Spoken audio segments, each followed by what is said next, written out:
Hey, what's going on? I never know how to start off with these podcasts. Hey, Right. how y'all doing? What's We're up? back. How does the dog want to go out now?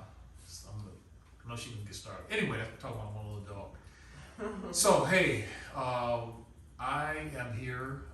So, welcome, you guys. Glad you're here. Welcome. Here with my wife, Emma Hicks. Emma. And my name is Christopher Hicks, and this is, I'm sorry, I'm tired, Overcomer One Studios, and this is one of our podcasts, this will be our first podcast. It's really, the podcast is called My Truth Podcast, and it's designed this is sort of my baby, and this is, so you'll see me talking, or I'll have certain information that I want to talk about, or certain topics that I will discuss in My Truth Podcast, basically relating around mental health, behavior health, and we'll be discussing, and the reason why I started this podcast, because for me, this is a type of therapy, and how have I been in therapy? And you all know, had a tumultuous childhood, being a ward of the state, being adopted by a couple that were physically, mentally, emotionally abusive and molestation. I suffered those things, and I have, at my age of 48, thank God, but I have had the responsibility of repairing my life ever since I left that home at the age of 12. And it has been one. I do suffer from PTSD, post-traumatic stress disorder, depression, anxiety, and agoraphobia. And for years I didn't want to talk about it. I was really ashamed, and especially in my culture, African American, male, I'm supposed to have it together, strong, and I was embarrassed about my situation for years. And I brought my wife on today. I pulled her away from our other podcast, in which she is the officiator. She is the controller of our marriage podcast. And by the way, just a little disclaimer, you can always catch us on our other podcasts, and we just devote that time. The other podcast is Marriage for, I always get it wrong. Could you please, what is it again? That's because I thought of it. Yeah. Marriage with 4 children. Marriage with 4 children. So keep looking out for episodes every week. We just did one today, which was our first podcast. And what is that? So sorry about that. We have some good stuff coming on. Like I said, one of our goals is to really expand the marriage podcast, expand My Truth Podcast, expand into other genres of entertainment and media, film. My goal is also to produce films, and I'll overcome one. And also, I told you guys before, keep your heads up on the book that I'm working on. It should be out by the end of the year, beginning of next year.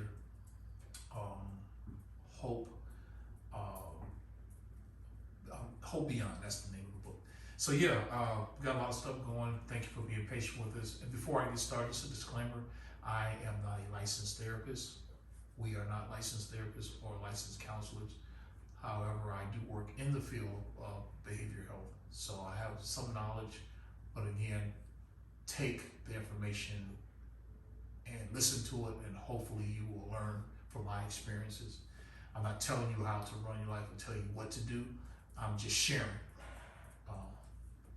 my experiences. So I brought my wife on today because if anybody, we've been married for 27 years. And when you met me, did you have a clue that I had any mental health issues or symptoms No. while we were dating? So it seemed like I had it together.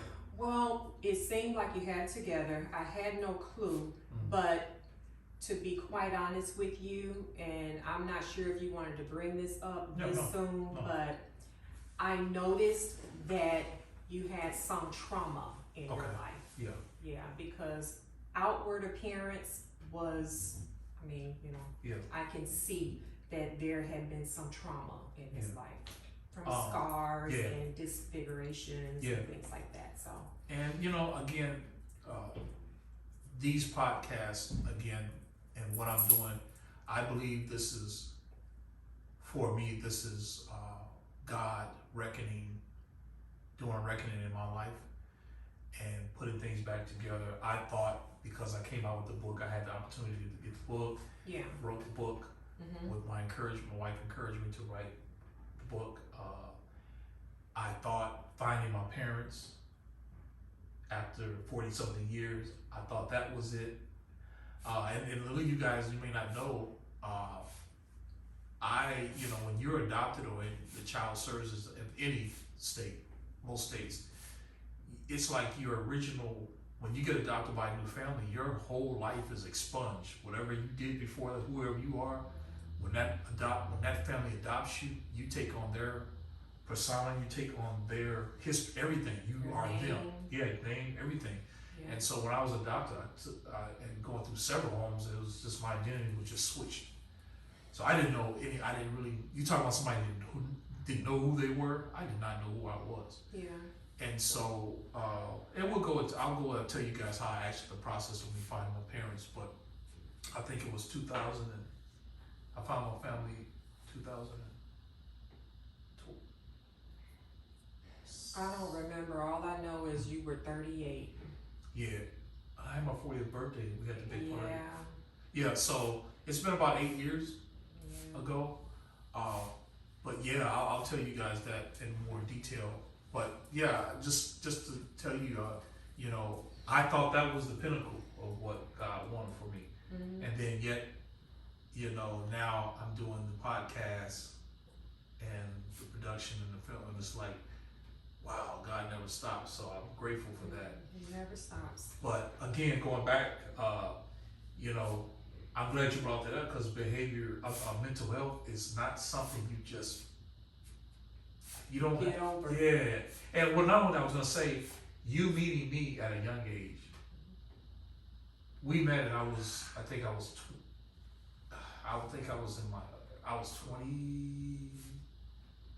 No, I was like 19 or 20 or something like that. Yeah. So. It might have been a little less than that. Yeah.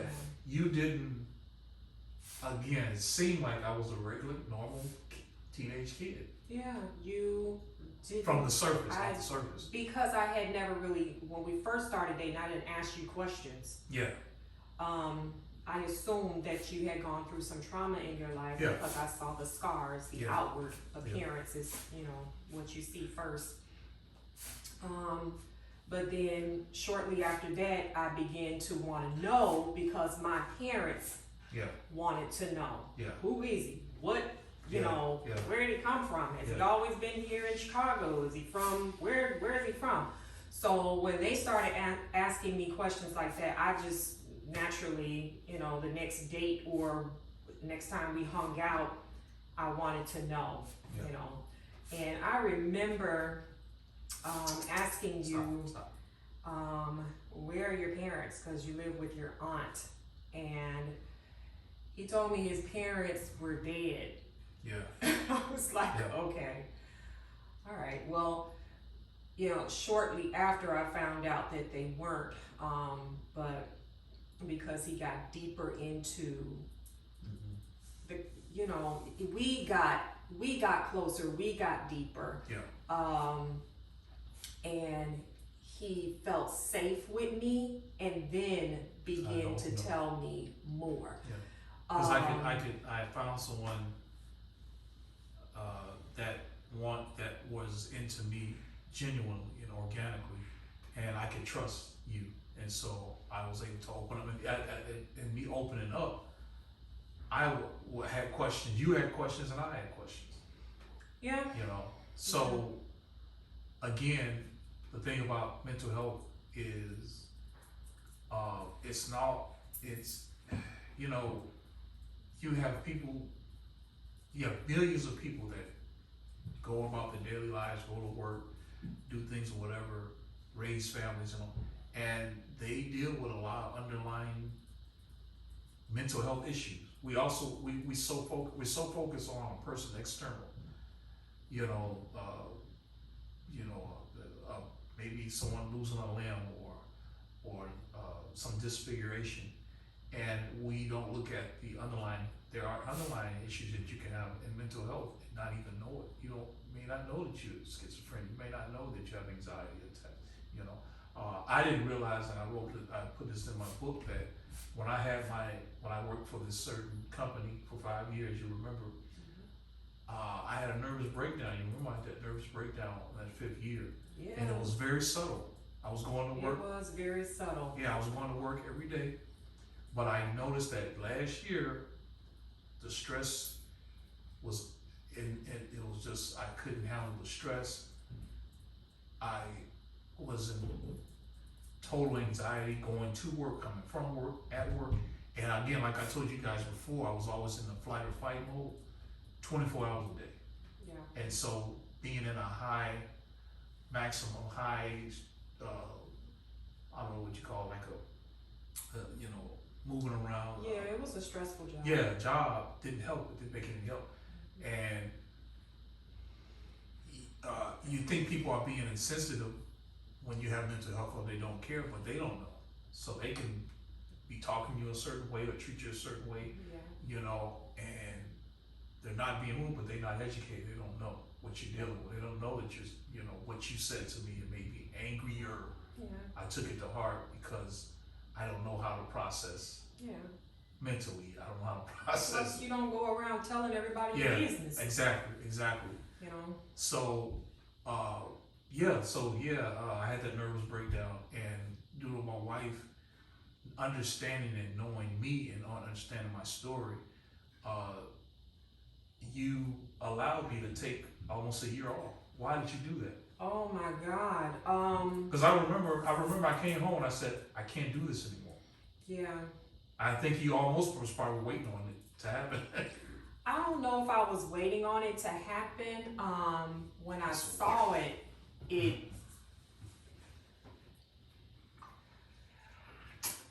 scared me. What his nervous breakdown looked like, if I can paint a picture, it looked like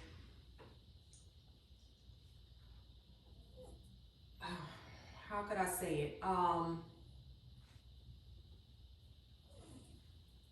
It looked like he was going to self-sabotage. Yeah. I don't know if that's even a picture you can see, meaning, I guess I'll just leave it at that. That's exactly what it looked like. I can see as his loved one. We have been married for, Brandon was Our youngest son. 3. Our oldest son. Was he 3? Something like that. He's 3. And I believe Kel Bell was there, my Kelly. She is our second oldest. I believe she was,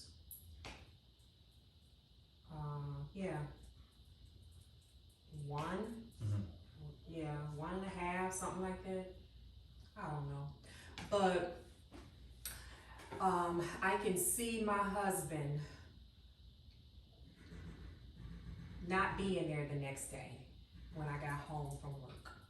And me wondering, where in the world is my husband? And here's the thing, that's the truth, because remember in 2000, I don't know what year that was, but there was a year I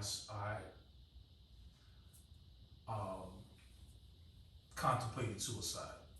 Now, if you look at when I was able to find my parents, they also released my my closed case files. So that was years later. We're not talking about when Brandon was 3. Yeah. I mean, they were teenagers in high school when he found his family. Yeah, when I finally found, they said, here's your closed case file. When you're adopted, all your history. When I say, let me rephrase it, it's not so much expunge, it's just put away and lock and key. Yeah. That's how it is. The real you gets buried, and then you pretend to be this new person. And so when I found my parents, along with that came those files. Yeah. And those files read my history from birth all the way up until like 12 years old.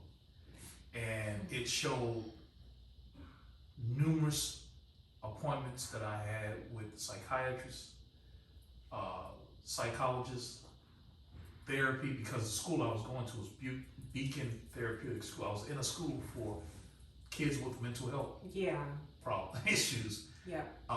And my thing was me going there, being enrolled in that school. I don't think it was so much. I always ask you that.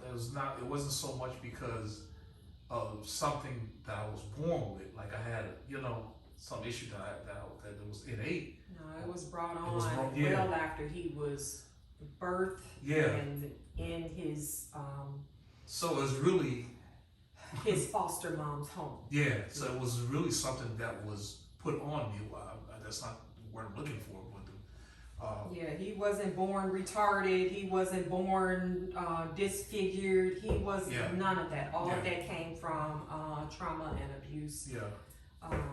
After being adopted. And so you take a child that is being malnourished, being beat, living in a home that's flight or fight, no peace, never relaxed. Stress levels are always up there. Yelled at, molested. I mean, this was my daily life. There was never a restful moment. And so they put me in this school, and it's like, that's great, but why is he acting? Where is his behavior coming from? Why is he coming to school shabbily dressed, clothes? So, and why is he coming to school with abrasions on his body, a busted lip, a bruised lip, and why is these things happening? And it took them a few years, and thank God a teacher that one of my teachers who I communicate with this day was like, that's enough. This is insane. What's going on? And they investigated and took me out of the home. But I was reading those files, and I didn't realize how much therapy I went through, psychoanalysis, I mean, everything. And we will share later, Yeah. Because we have some very, very close friends of ours. I mean, they are ride or die. Y'all know who we're talking about. We'll share the night of us getting that paperwork and what events took place earlier that day. Yeah. So it's an interesting story as well. So how are you able to maintain throughout the years of a marriage and be in a relationship with someone with mental health, PTSD? Because the nightmares, the times I can be withdrawn. I just had an episode last week where I was off for a few days because just a couple of days. a couple of days. How are you able to maintain someone with anxiety and going for it and not give up after these years? And not give up after all these years. Yeah. I almost gave up. Yeah, because it hasn't been easy. It hasn't been easy, and he has also almost given up because you're talking about two people who speak two different languages. Yeah. Although we speak English, he's speaking out of trauma. Yeah.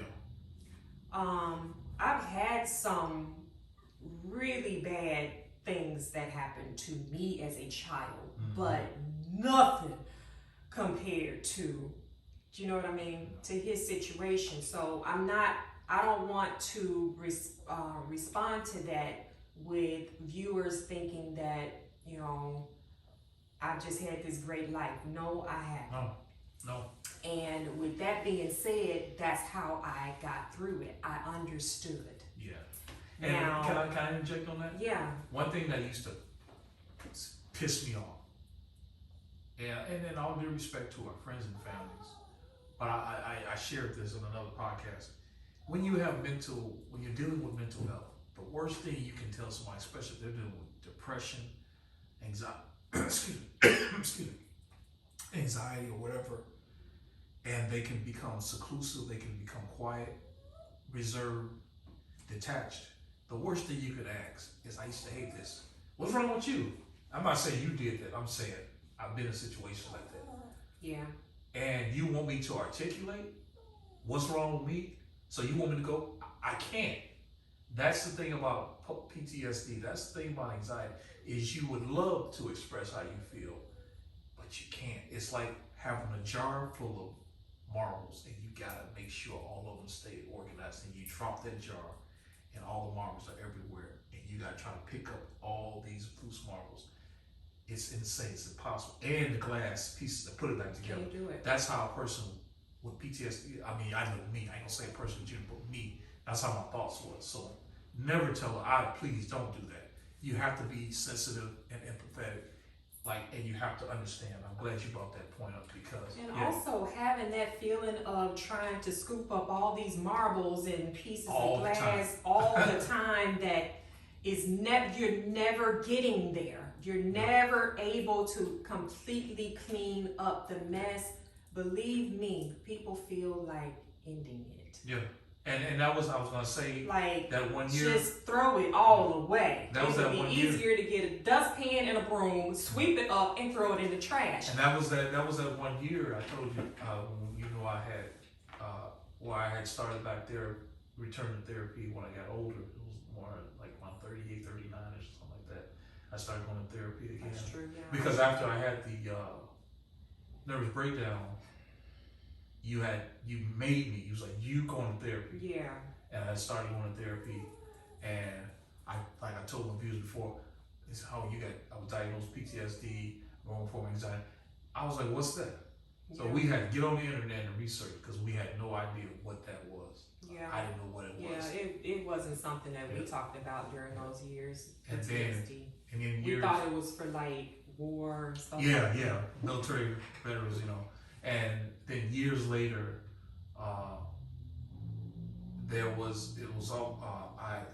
I struggled. I don't know what year it was, but I really was close to committing suicide. It was about pills. 2007. Yeah, I wanted to end it.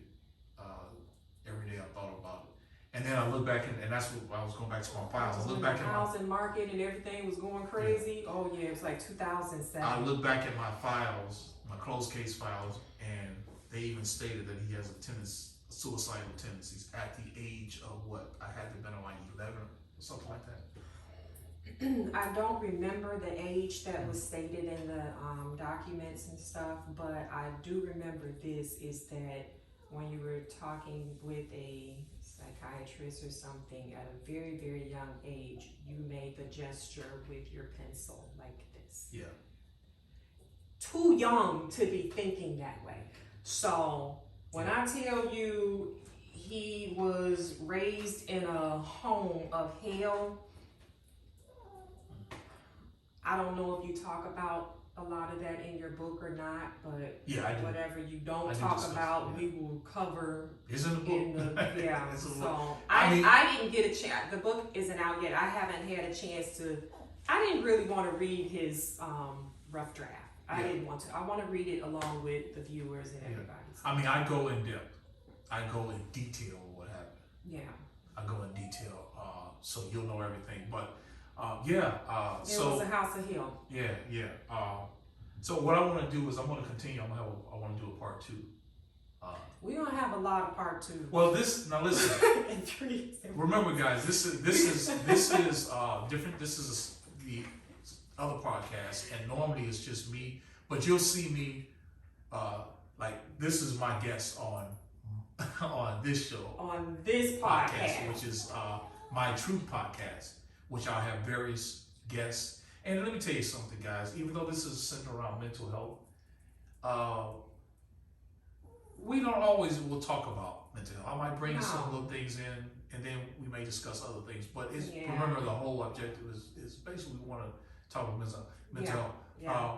But again, this is not to woe is me story. This is not for me to gain subscribers so they can say, oh, you don't.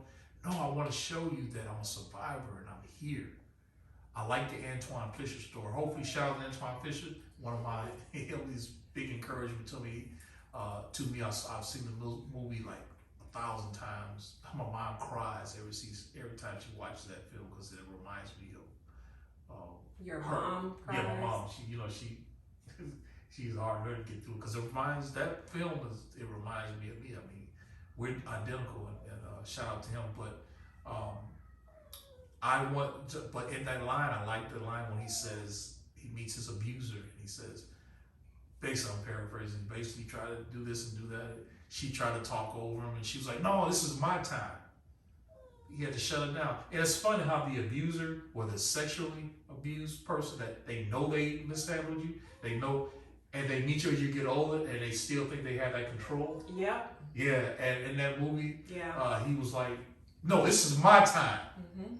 and she was like, "Whoa." And she called him, what did she call him, a nigger or something like that? That was his name. No, I was called bastard. So my name, hey, you bastard. It was like, and he, he showed his authority. Like, yeah, you physically beat me. You physically did those scars, made those things happen, but you could take me out. I'm stronger than that. Yeah. He said, it's my time. No, you're gonna let me talk. And so that's how I've been in my life ever since. I really, late in life, I'm a late bloomer. I really didn't start that mental toughness thinking until like my early 40s. So I'm 48. And ever since then, I had to take on it. This is my time now. So this podcast, this is my time, and I call it, this is my truth. Because you out there, the viewers, I'm pretty sure I always look at someone else's situation. Like if I had even though I had it rough, like my wife just said, you've been experienced molestation, but not like mine. No. But then my experience, somebody may be watching this and like, dude, I've had it rough than that. And I've heard stories and I thought I was the pinnacle. Yeah. And I'm like, ooh, but we're still here. Yeah. So me being here, remember, guys, I don't want you to look at this podcast like, oh, woe is me. No, I'm still here. That's what I'm telling you. This is my truth. Yeah. And they thought they could get rid of me, but I'm still here. And you know what else? If our podcasts are not up to your satisfaction, keep in mind that there are millions of people that watch YouTube videos every single day, and maybe it's just for certain people. Yeah. I don't want to steer you away from watching us. Watch anytime you want, but be sensitive while watching it, because we are real people. We are sharing. We don't have to do, what we're doing, but we are sharing because we care. Mm-hmm. If we can prevent anybody from going through some of the things that we experienced throughout our friendship, especially dating, children, marriage, all of it. If we can prevent it, we will do it. Yeah. So if it helps you, it helps you. I don't want to close it out because it's your thing. No, this is not I agree. Marriage with 4 children. No, I agree, and I'm because we're gonna talk. No, I agree. Okay. So yeah. But we will end for this segment.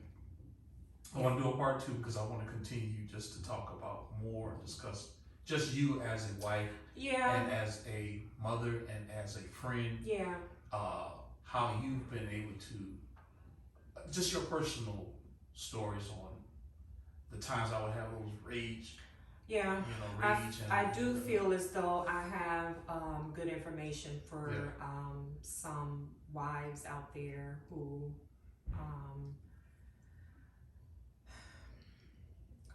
have husbands or children, or vice versa. Where there's men that have spouses that or significant others that deal with. We have, I'm sure we have enough information to be able to kind of help guide you through some things. Again, we are not licensed at all. My husband has way more not only experience but education on it. You know, this is something that he does daily. So with helping other families. So I got nothing in that arena, but I care.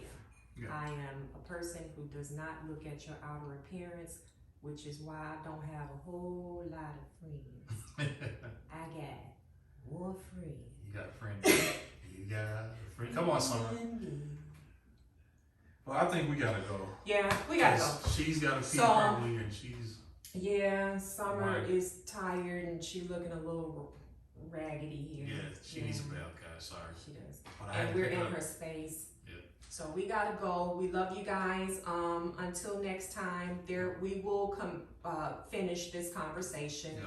But little bits and pieces. We got a lifetime of stuff to talk about. So we will be back and we will share part 2 of this, okay? I'll also share. I'm gonna have the family, the kids. Oh, I'm gonna do a podcast yeah. with the kids. Yeah, because I think you do need to hear a child's perspective yeah. on having a father with PTSD. And also various other guests to come on the podcast. So, hey Yeah. man, it's on So, it's on yeah. pop. So, God bless you all. Stay encouraged. Peace out. Love ya. Bye.